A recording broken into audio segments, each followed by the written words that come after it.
Tongue-tied. As Dad checks out leather-bound notebooks, Mom tries on handmade fleece jackets. I quietly make my way from booth to booth until I see Hutchins' designs.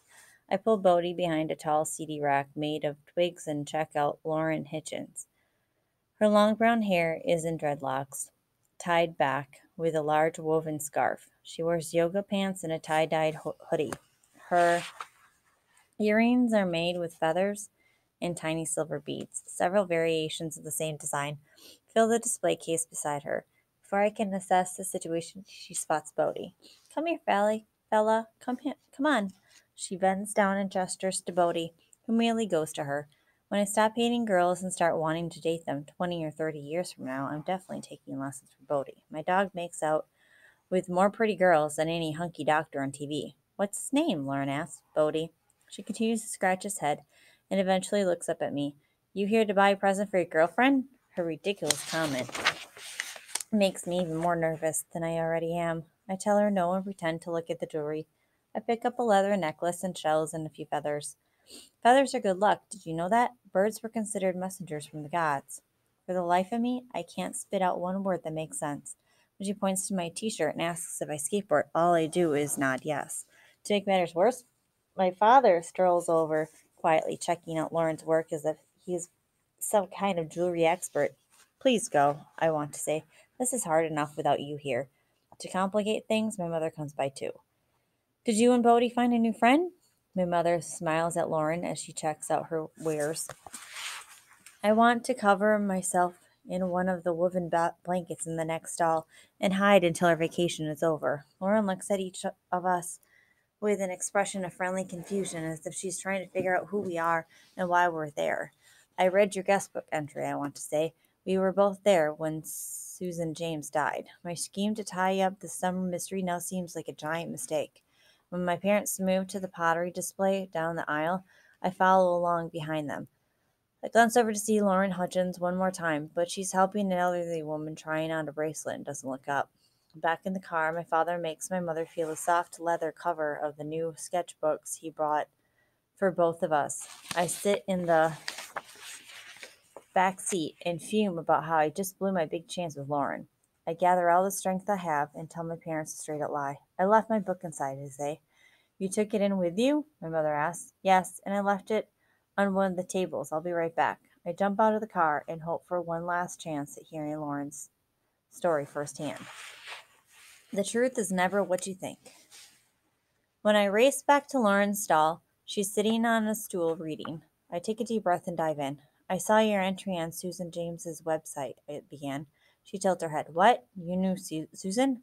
I stand there for several moments waiting for words to emerge. I was with her at the beach when she died, I finally say. She puts down her book and gets off the stool. How old are you? She touches my hair as if I'm an alien life form. 12, I say.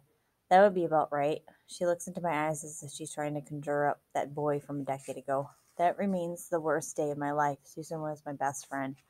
Lauren suddenly makes the connection. What did you do? Track me down online? I tell her I just found the newspaper article about the drowning this year, that my mother told me what she knew, but I wanted to know more. You don't have to tell me anything if it's too painful, I add.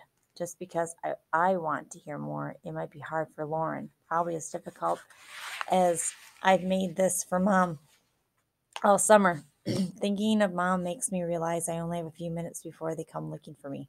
Lauren, hurry. Lauren plays with the tips of her hair as she talks. You have to remember that Susan was a teenager, only a few years older than you are now. She had a crush on this guy, Tim Jensen. He didn't even know she existed, but she used to talk about him all the time. She wanted me to meet her at the beach where she knew he was going to be. When I got there, I couldn't believe she had a kid with her. I point to myself and Lauren nods. She never mentioned anything about babysitting, and that part of the beach isn't good for little kids, especially after a storm. When Tim and his friends came by, Susan wasn't watching you, believe me. Lauren gets up to help a man look for a hair clip for his wife. The anticipation of my parents walking in almost makes my head explode.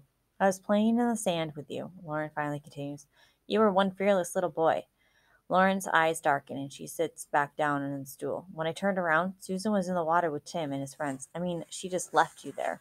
Just as I think I'm going to burst if I don't hear the rest of the story, someone behind me coughs.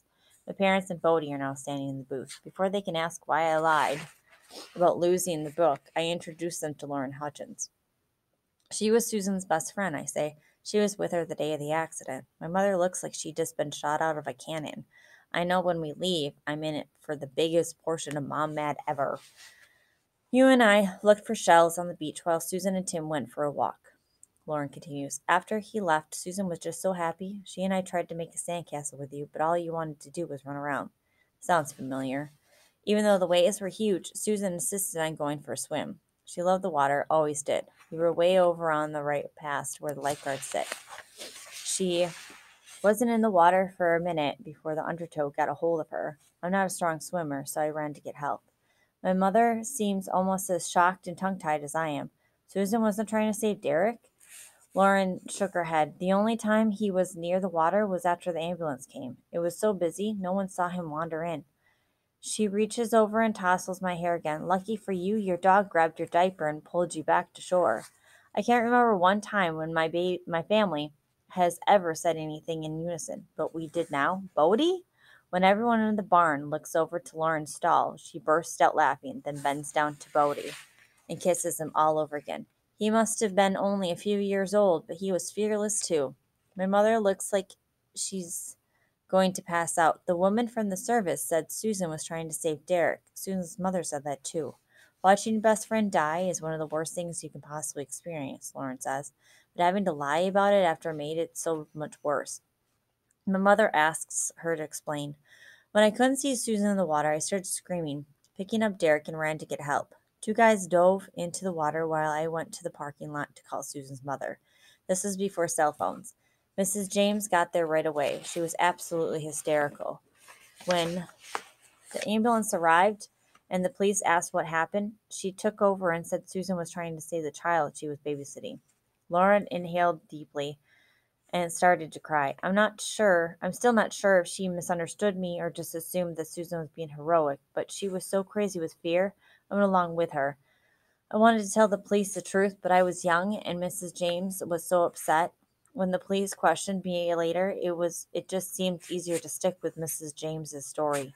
A giant wave of relief washes over my mother. She didn't do anything wrong by hiring a new babysitter.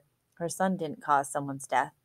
There was nothing to ask forgiveness for. As for me, I still felt bad that Susan died, but in a different, less responsible way. I tried a few times over the years to tell the other people what really happened. Lauren adds, but I couldn't. It makes me sad. Susan's mother rushed to an assumption and insisted on some ideal version of Susan that had never existed. Everyone in the island still thinks Susan died a hero. My mother sits on the stool and doesn't talk for a long while. When she finally whispers to my father, I overhear what she says. All these years, Madeline led me to believe her daughter died saving Derek. I can't believe this. It's an outrage. I squeeze in next to my mother. It wasn't my fault. That's good news, right? You should be happy. My father agrees and tells Mom they can talk about it later. Even though she's upset, she thanks Lauren and buys some jewelry, almost like she's paying her back for finally giving her the truth. Mom is crying as she hugs Lauren goodbye. When we get ready to leave, Lauren grabs me. This is a gift. She holds out the leather necklace with the shells and feathers I was looking at earlier. Wear it when you skateboard. Maybe it'll bring me a message from the gods. She smiles. Sometimes all you can hope for is a good ride. She fastens it around my neck, then holds me out to admire the necklace. I take her words and her feathers as the kind of all-weather gear to wrap around me in a storm. I hug Lauren goodbye, even though I don't have to, then catch up to my parents. They stand beside the car, and my mom's still crying. We're going to visit Madeline James a day early, she says.